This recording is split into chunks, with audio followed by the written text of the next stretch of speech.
जनाब राव इजाज़ अली खान साहब से रिक्वेस्ट करूँगा कि वो आएँ और अपने ख्याल का इजहार करें।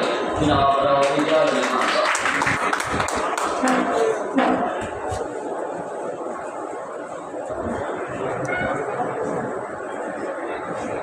मोहतरम जनाब राव साहब मौजूद अरकान ने बात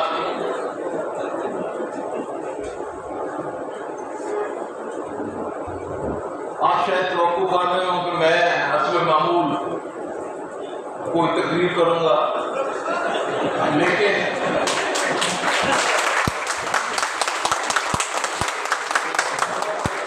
मैंने आज ये तय किया है कि मैं आपका वक्त ज़ाया नहीं करूंगा। मैंने इंतहाई मुख्तसर अल्फाज में आपसे सिर्फ एक अपील करनी है, और वो अपील मेरे छोटे भाई राव आबिद साहब और अपनी तरफ से करनी है।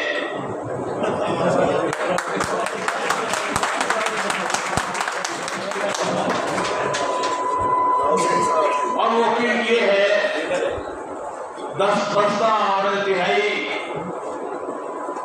हम्बल रिक्वेस्ट आपको, बगैर किसी दलील के, बगैर किसी वकील के, कि बराए मेहरबानी राव साहब को वोट दें,